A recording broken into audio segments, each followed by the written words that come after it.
Monsieur Piron. Pour le groupe RRDP, la parole est à Madame Jeannine Dubié.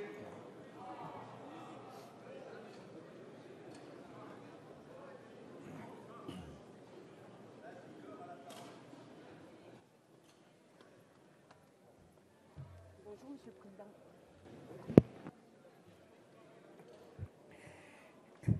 Monsieur le Président, Madame la Ministre, Monsieur le Ministre, Monsieur le Président de la Commission des lois, Messieurs les rapporteurs, chers collègues. Depuis l'annonce du projet de loi de réforme territoriale par le Premier ministre, les radicaux de gauche ont maintenu une position constante. Nous avons critiqué la méthode employée par le gouvernement et la précipitation qui a entouré les contours de ce texte. Nous avons également contesté le choix de diviser la réforme en 3 textes, examinés successivement, et celui de discuter du redécoupage des grandes régions avant d'aborder les compétences des différents échelons. Nous avions enfin évoqué la possibilité de reporter l'examen de ce texte après les élections départementales. Force est de reconnaître que sur l'ensemble de ces points, nous n'avons pas été entendus. Ainsi, comme nous vous l'avions annoncé lors de la discussion générale, l'examen du texte en commission des lois de l'Assemblée nationale, qui avait purement et simplement ignoré le travail effectué par nos collègues sénateurs, nous avait laissé interrogatifs quant aux véritables intentions du gouvernement. Nous entamions alors l'examen du texte en séance publique avec beaucoup de réticence. Alors, une fois n'est pas coutume, je voudrais aujourd'hui saluer le travail qui a été accompli pendant ces deux semaines d'examen. Si les débats ont été nombreux et parfois houleux entre régionalistes, départementalistes et métropolitains, ils ont permis de faire bouger les lignes sur un certain nombre de points qui nous tenaient à cœur et sur lesquels je reviendrai. Ces débats ont permis d'aboutir à un compromis qui permet d'équilibrer la répartition des compétences entre les différents échelons territoriaux au regard de l'agrandissement des régions, tout en ne perdant pas de vue l'objectif initial de clarification des compétences dans un souci d'efficacité mais aussi de transparence et de responsabilité. Revenons tout d'abord sur l'échelon départemental qui a été à notre grande satisfaction reconnu dans son rôle primordial de garant de la solidarité territoriale et sociale. Nous souhaitions en effet que les départements, véritables fers de lance de la cohésion sociale, puissent conserver leur rôle de proximité auprès des populations. Dans cet esprit, les départements continueront à assurer leur mission de prévention et de prise en charge des situations de fragilité et de développement social. Les collèges ainsi que l'entretien des routes et de la voirie resteront également du ressort des conseils départementaux qui sont les mieux à même de garantir un maillage territorial fin dans une logique de désenclavement des territoires.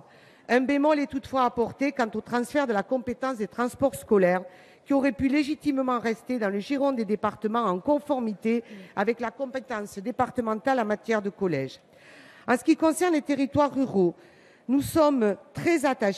auxquels nous sommes très attachés, les départements seront associés à l'élaboration du SRADET qui fixe les orientations stratégiques et les objectifs d'équilibre et d'égalité des territoires. En tant que piliers de l'aménagement rural de notre pays, les départements continueront à financer en lien avec les régions les filières agricoles et je veux saluer ici l'action de notre collègue Germinal Peiro. De plus, le tourisme demeurera une compétence partagée.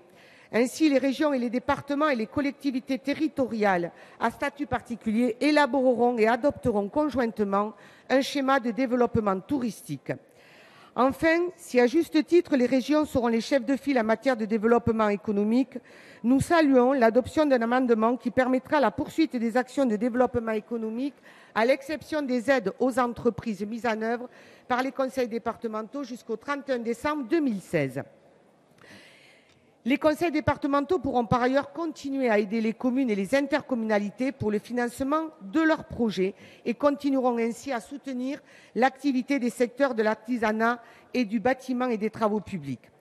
En ce qui concerne les intercommunalités, nous accueillons favorablement l'atténuation portée en zone rurale et de montagne par le gouvernement et le rapporteur au seuil de 20 000 habitants nécessaire pour constituer un EPCI.